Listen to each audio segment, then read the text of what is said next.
चर्चेच्या संदर्भामध्ये तुम्ही विचारताय, मला त्याच्याबद्दलची काही माहिती नाही, अशी काही चर्चा झालेली नाही. जरूर मी अमित भाईंची भेट घेतलेली होती, कारण ते आपल्या मुंबईमध्ये आलेले होते, वेगवेगळ्या गणेशाचं दर्शन घेण्याच्या निमित्तानं आलेले होते. आणि आता बाकीच्या सगळ्या गोष्टी आहेत. उदाहरणार्थ सध्या राज्यामध्ये कापूस प्रश्न, सोयाबीन प्रश्न, कांदा निर्यात बंदी ही आपल्याला ठेवायचीच, निर्यात बंदी होऊन द्यायची, म्हणजे निर्यात बंदी होऊन द्यायची नाही. त्यामध्ये कुठल्याही परिस्थितीत कांद्याला आता शेतकऱ्यांना 2 पैसे मिळतात, ते मिळून कसे मिळतील ते पाहायचं. आणि बरेच वर्ष MSPचा दर ठरलेला नाहीये. 4 ते 5 वेळेला FRP वाढली, परंतु MSPचा दर वाढला नाही. ह्या सगळ्या वेगवेगळे प्रश्न होते. ते प्रश्न मी माझ्या परीनं त्यांना सांगितले आणि इतर पण काही चर्चा थोडी बहुत त्या ठिकाणी झाली.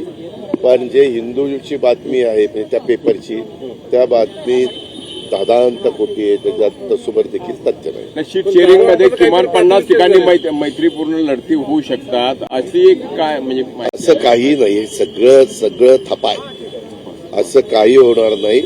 त्याच्यामध्ये सगळेजण बसून व्यवस्थितपणे 288 जागा ह्या महायुतीमधल्या कुठल्या कुठल्या घटक पक्षाला द्यायच्या हे त्या ठिकाणी ठरेल. त्याच्यातलं बरंचसं ठरलेलं आहे, अजून थोडंसं काही राहिलेलं आहे, ते थोड्याच दिवसात आपल्याला समजेल. ते मी ज्यावेळेस आमचं फायनल ठरेल ना, त्यावेळेस मग तुम्हाला सांगेल कोणाची किती. सांगतात की तुम्हाला स्वतंत्र लढवलं जाणार असं सातत्याने सांगितलं जातं. ज्यांनी सांगितलं त्यांना विचारा ना बाबा. मी म्हणलं का कधी? ठरवून करतायत मला काय माहिती. मी दुसऱ्यांच्या वेगवेगळ्या सांगण्यावारे मी कशाला उत्तर द्यायचं कारण आहे. मला तर तसं काहीच माहित नाही. आम्हाला तुमच्याकडनंच या बातम्या ऐकायला मिळतात, वाचायला मिळतात, किंवा ह्यांनी असं ठरवलं तसं ठरवलं. सध्या आमचं लक्ष या योजना आम्ही ज्या दिलेल्या आहेत त्या लोकांच्यापर्यंत पोहोचवणं, त्या योजनांचा फायदा महायुतीच्या सर्व घटक पक्षाकडनं कसा जास्तीत जास्त लाभार्थींना देता येईल तो प्रयत्न करणं. नंतर गेल्या महायुतीचं सरकार आल्यापासून जे काही विकास आम्ही साध्य केलेला आहे त्या विकासाच्या संदर्भातली माहिती देणं आणि उद्याच्या काळामध्ये पुन्हा महायुतीचं सरकार आल्यानंतर पुढचा आमचा कार्यक्रम काय आहे ते लोकांना सांगणं.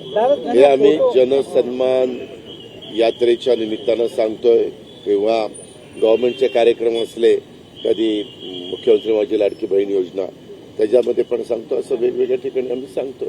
तुमचा फोटो गायब केलाय, भाजपने फोटो बॅनर लावले, फोटो गायब आहे. सीएम शिंदे मीच त्यांना सांगितलं की माझा फोटो तिथं लावू नका. माझे फारच फोटो सगळीकडे सुरू झालेत, म्हणलं जरा कमी करा. अरे होऊ दे ना बाबा. ही लाडकी बहीण योजना महायुती सरकारने आणलेली योजना आहे. त्याच्यामुळे ही महायुती सरकारची योजना म्हणल्यावर वेगवेगळे घटक पक्ष आपल्या परीनं पण मांडण्याचा प्रयत्न करणार आणि आम्ही महायुती म्हणून आम्ही पण सगळे मांडण्याचा प्रयत्न. विधान परिषदेसाठी तुमची कोणी नावं ठरलीत का? कारण मध्ये त्याच्यावर कुठेही नावं ठरलेली नाहीत. मध्ये तुम्ही जे काही टीव्हीला किंवा पेपरला मी इलेक्ट्रॉनिक प्रिंट मीडियाला बघितलं, त्याच्यात कुठलंही नाव ठरलेलं नाही. मलाच आपलं ऐकायला मिळालं, वाचायला मिळालं. आमची त्याच्यातनं करमणूक झाली. तुमच्याच कार्यकर्त्या रुपाली ठोंबरे म्हटल्या, मी तुम्हाला हे बाकीची चर्चा होण्याचं कारणच नाही ना. जर नावच ठरलेली नाही, जी बातमी होती ती बातमी चुकीच्या पद्धतीनं पसरवली गेलेली होती, त्याच्यात पुन्हा पुन्हा चर्चा करण्याचं कारण नाही. बारामतीमध्ये आज एक स्वाभिमान यात्रा सुरू होते योगेंद्र पवारांची. काय करू? तुमचा आशीर्वाद घ्यायला येणारच ते. त्याच्यामध्ये तू ये बाबा, माझा आशीर्वाद सगळ्यांना. योगेंद्र पवारांना तुमचा आशीर्वाद असणार. एक मिनिट, तुम्हाला सगळ्या माहिती आहे. तुम्हाला ना काय होतं, कुठले बाईट मिळत नाही. ही असं करतोय ह्याच्याबद्दल तुमचं काय, त्यांनी असं सुरू कर. मला काय घेणे देणे. जो तो आपापल्या परीने आपली संघटना वाढवण्याचा प्रयत्न, आपला पक्ष वाढवण्याचा प्रयत्न, आम्ही महायुती वाढवण्याचा प्रयत्न आम्ही आमच्या परीनं करतो. समोरचे लोक त्यांच्या परीनं प्रयत्न करतात. अजून एक तिसरी आघाडी पुढे आलेली आहे. ती एक तिसरी आघाडी, अजून चौथी आघाडी पण येण्याची शक्यता नाकारता येत नाही. कारण MIMनी पण काही जागा जाहीर केल्यात अशी माझी माहिती आहे, 5-6 जागा. का 7-8 जागा काही जाहीर केल्या. आता काय झालेलं आहे, सगळ्यांनाच आमदार व्हायचंय. तरुणांना वाटतं की ही माझी पहिली संधी दवडता कामा नये. वयस्कर लोकांना वाटतं ही आपली शेवटची संधी आहे, ही घालवता कामा नये. आणि मधले म्हणतात आम्ही किती दिवस मुंबईत नुसतं लोंबकळायचं, असं ते सगळ्या वयोमानातल्या लोकांना वाटायला लागलेलं आहे. अर्थात लोकशाहीमध्ये प्रत्येकाला वाट म्हणजे मनात येणं हे काही चुकीचं नाही, तो त्याचा अधिकार आहे, तो संविधानाने घटनेने दिलेला आहे. शेवटी जनता जनार्दन सर्वस्व आहे, त्यांना पाहिजे त्यांना ते निवडून देण्याचं काम करतील. परंतु आम्ही आमच्या परीनं केलेल्या योजना आणि केलेलं काम आणि उद्याच्या काळामध्ये करणारी कामं, कारण आम्ही सतत केंद्र सरकारच्या पण संपर्कात आहोत, त्यांच्याकडनं पण राज्याच्या हिताच्या गोष्टी ह्या आम्ही करून घेतोय. त्याच्यातल्या काही झाल्या आणि लवकरच याच्याही बद्दल तुम्हाला मी आता जे काही पिकांची नावं घेतली, कांदा असेल, कापूस असेल, सोयाबीन असेल, ऊस असेल, किंवा मधल्या काळामध्ये प्रचंड मोठ्या प्रमाणावर काही भागात पाऊस पडला आणि पिकांचं जबर नुकसान झालं, त्यांना पण जी काही भरपाई द्यायची असते NDRF कडनं, SDRF कडनं, मदत पुनर्वसन विभागाकडनं, ती सगळी कामं आमची चाललेली आहेत.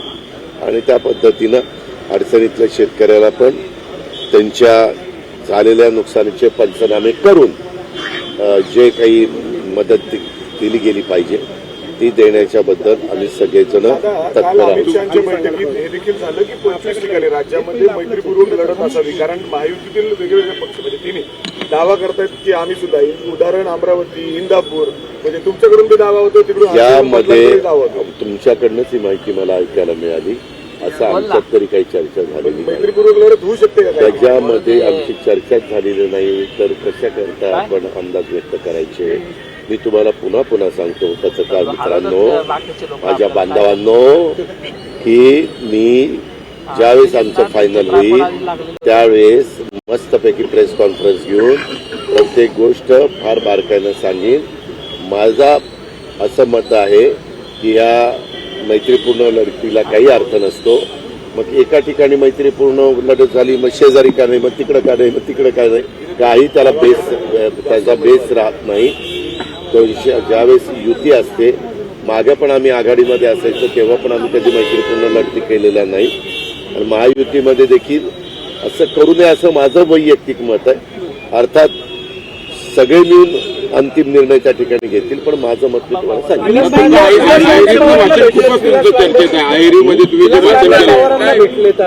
मग काय करू, प्रत्येकाला कुणालाही भेटायला, तुला कसं आज तुम्हाला भेटतो, CM आलं की CMना भेटतो, देवेंद्रजी आलं की त्यांना भेटतो, सगळ्यांना भेटतो मी, तसं त्यांनाही भेटावं असं वाटतं म्हणून ते भेटतात. त्याच्यात बिघडलं काय? मंडळी आहे, त्यांचा काहीतरी निर्णय घ्यावा लागेल ना. त्याचा निर्णय घ्यावा का? काही जण वेगवेगळ्या पद्धतीनं लोकसभा आणि विधानसभेच्या निवडणुका येतात, त्यावेळेस काही जण असं इकडून तिकडं तिकडून इकडं असं जाण्याचा प्रयत्न करतात आणि त्या पद्धतीनं काही करत असतील तर मला माहित नाही. परंतु विलासनी तरी माझ्या कानावर तसं काही सांगितलेलं नाही. तुमचं आयरीतलं भाषण खूपच सध्या चर्चेत. आयरीमध्ये तुम्ही जे बोलला, आयरीमध्ये तुम्ही की भाऊ कुटुंब जर फुटलं तर त्याचं जे मी बोलून झालंय ते पुन्हा काय विचारताय. मला जे वाटतं ते मी बोलत असतो. धन्यवाद.